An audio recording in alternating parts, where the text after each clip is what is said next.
Therefore, me mamuni akwaba eba Melodies Podcast YouTube channel so na nsɛm abeto ye nim sɛ police ni bi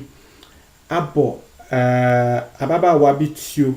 ewo ni trim kyerɛ wo shoot ne 3 times ewo ni trim a we kuno na ne mu no me de bebro na subscribe na click the notification bell no eno ena da screen so say we understand latest news via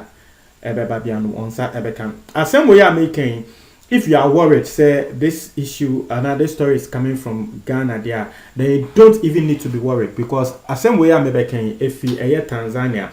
Now, Obi be say na the Ghana 4 story any yepe a Ghanaian channel wo kasa e wo twimo e Ghana kasa aden na wo kofa another Tanzania chese krobia e wo bibi man wo Africa. Nti aden na kofa another story a free Tanzania. Intentional, but the story we bro. Now we who say a young crofo say a day and a cost of Ghana, what to say and you kun we, what to say and you kun we then and a cost of Ghana. Now my shada at the story we bro. Now we who say in summer air cocoso say obi eko kun the dofo obi eko yese no and ya Ghana pet. Send ya de young crofo catcher me say dear and a cost of Ghana. No me pesa who say in sembi say a and sembia air coso rasia faneni na. Enye Ghana pe ena ekoso nti no wate wo ho asesa amame no etiefo mamembo ensem nimu na because these people are not Ghanaians no wo mudin no mean to me embo ne yete say ebia na nka metumi abo eye Ghana ni din na policeman bi etiefo with 27 years na policeman no ne din e de James into the American sa em say surname no me pese me mistake nti no de edin a metumi abo na mabo policeman ne din e de James.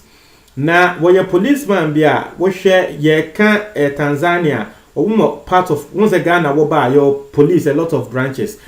we so Tanzania wo part of a police branch a friend anti-graft agency na I don't really understand the anti-graft agency the omo ye e bia wo ba Ghana once a police na ebi mu wo MTTD omo de wo mo hwe car so ebi mu wo anti-scam ebi mu wo cyber a crime ne nyama but anti-graft ne de I don't understand into no enumun se no mean to me enfam bro but asem ne tentini ni tete and say a branch 27-year-old ne de we police ni na wo girlfriend etiefo wo hwe de koso ne girlfriend no ne din de Kafuru girlfriend no oyobi ende amene wo kasei we school yebeka se woko no so ko nursing training woko gi diploma in nursing wo Tanzania ho na asem na ewom ne se wo ba no ne nursing training na woko ye no ya branch ye we ya eneti aye James munti asem ne yo James ya na tese wo tia ababa no ni school na woko e ne bibia James na ne fa ho ka because James no woni ababa we wo mo wo baba akon enti no mpena twe na mpena twe no ba bem. But James no wafane say we me yebeka say menene wo ba o ye mempena nti obviously no James no plan say was say wo ware no o plan say wo be ware ababaawa Kafuru no na assembly by first time James no ye na do say my ready say yen ware because ababaawa no ma hwe so ama wako school ewie sisia no nyame adom obedane nurse yawo me nso me ye police say nyankopon aboa me sisi aye ni aye aban adwuma ye benya ska kakra enti no yen ware maboaboa me ho yen ware e na okacha ababaawa no the first time na ababaawa no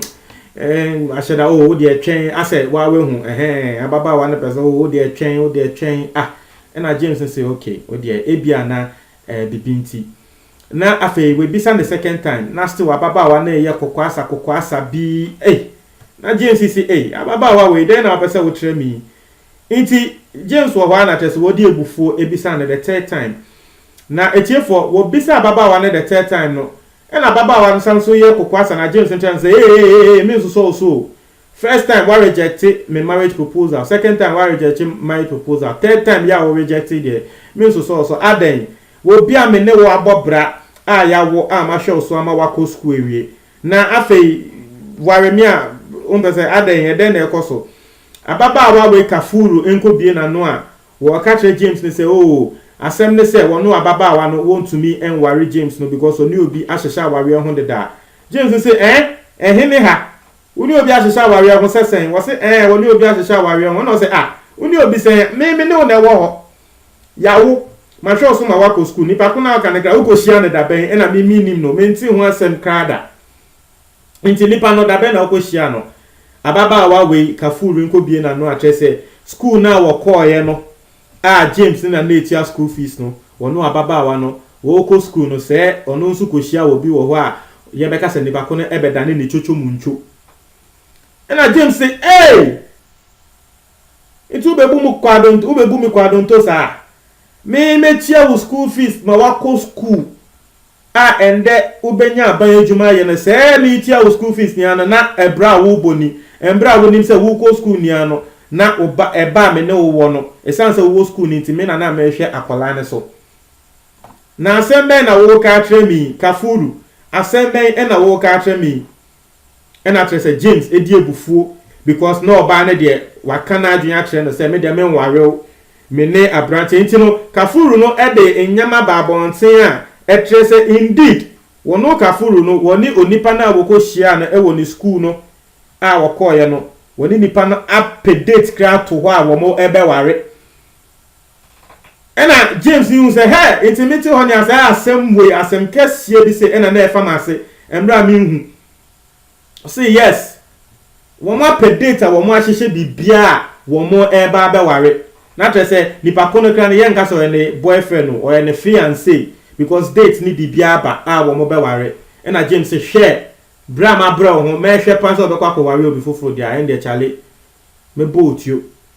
na James no ekotwe etuo na tresa baba wa ne trim bo ba ko bo mienu bo miensa oshutu ne 3 times e wo ne trim say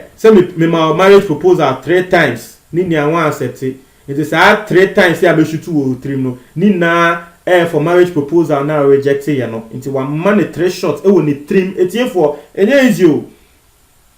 na obi shutu wo trim na trese nipa kon no we mean se wo be kun na trese nipa kon na bufuo ni de enye easy na nipa kon na bufuo ni nye easy no ebia wo shutu first time e wo ni trim o betumi aka se ebia nipa kon no say but to the extent say we shoot to 3 times the actress say he really meant or he really knew what he was doing na etiefo these are issues na ma sheda me person me de bro because issues be say no eya what say Ghana ni police ni akoye say police ni akobu obi won me pese ebe say Ghana pe na bibisa ebe yo obi adwen say Ghana pe na bibisa obi be ka say Ghana say yo na Ghana pe na bibisa koso dabi me pese wo hu because where a policeman asebe ye do etu amano wo mo trust say wafa entitie mu na policeman asebe ebufu aba say na watwe etu eshutu wankasa wo girlfriend because was say wo ko ware obi foforo jan no nko adan ma no omu ndoso asa jan no nko ukoku na ageden jan no nko o se obekwa jan no nko unim se wo de akomapa unless ebia when treating the ye say when treating the ye and na say ebia na oye na yakayaka de na wo se wo kwa no there she has the choice even who treating the ye na wo se wo kwa she still has the choice because e ono ane ho na wo se wo jairo jaino no nko na afi wo jaino no okọ na wo unim e wo wakomemu unim wo butrim se adwempa na wo wo ma no na say the girl we you boni aya enu nti ne efre bibi say karma no one day karma will just speak for you inti no police ni wo hwe say be want to me control na bufu wo de etuo boba 3 egu ne girlfriend trim there me sure say police ni we go hyan wo kwan so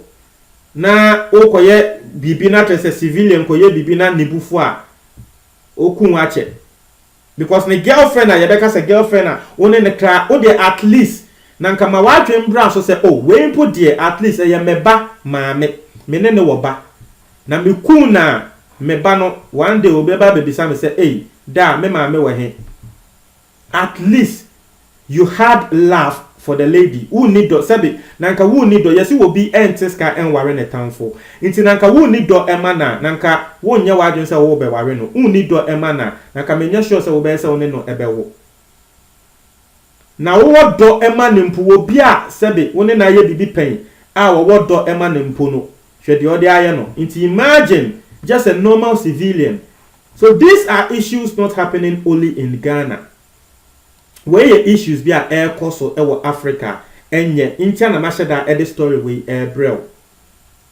Na I mean you see Tanzania hono just say asem we would do Tanzania we call on online portals we call on social media and so we don't say asem we trend there wo mo kra wo mo ntia say hey ebufu say because a lot of people go through this. Nasa yenia ya fempen sabi wo bia wo ne na hyehye awawe na later ni bakuna betrel say oh me ko ware obi fufuro. Nasa yenia me de meka tell yenia ya fempen. Ati ase yenia ya fempen. But it's how you handle matters like this no that makes you a man. And I say bema ubuefu nti wako free tuo say wabonipa da bi etuo ne de entrance wo ye bema o. Senya asem ne ba woni nipa ko no betena se aka na wa kire ne se oh me die senya na me kan say ma fempen yes me I've experienced this before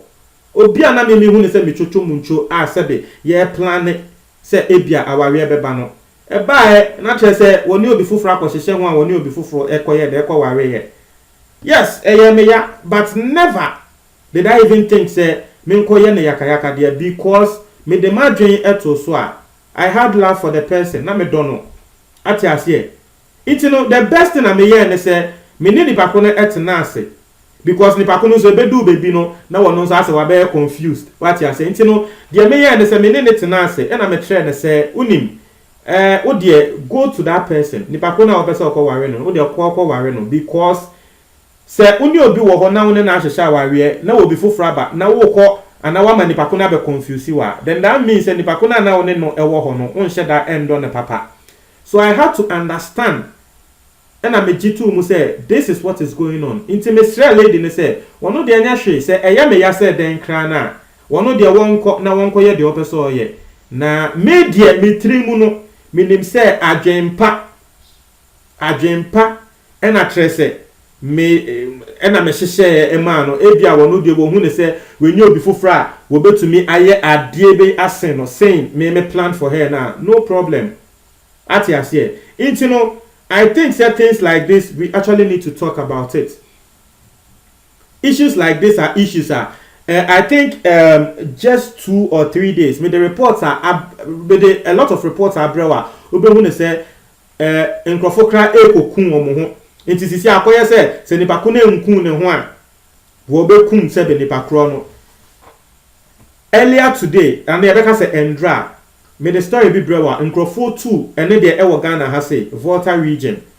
a wo mo nso wo mo ne sebe wo mo chocho munto enya kasakasa saa na ena nkrofo ni kokun wo mo ho inti akoye say it is something I don't know which is I don't know say a generation na anyama we eba say sebe woni ohun keni bi woni na hyehye bibi na afi wo beyiwa ma na trese e wo se wo kun ho ananse wo kokun nipa kro no. I don't know why people see that thing as even part of the option.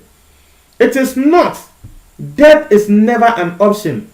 Say wo kun ho ana wo kokun nipa kro no, it's never an option.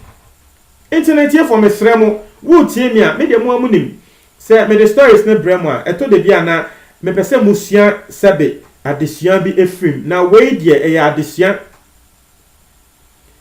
Earlier this year, I think last month was the last 2 months, Ghana and Libya were also yes in New York, Kokokun, because Bokuhun say Sebe Neyere, and they were Bema for Edam Pim. Internet these matters of the heart there. I know say they are very serious. Matters here, Akumansem. It's here for media. May cannot may tell say I have been in that position before. It's meaning say Akumansem there. They are very, very serious. Inti mesremo munchache mwanyo wa comment box ni momeda ase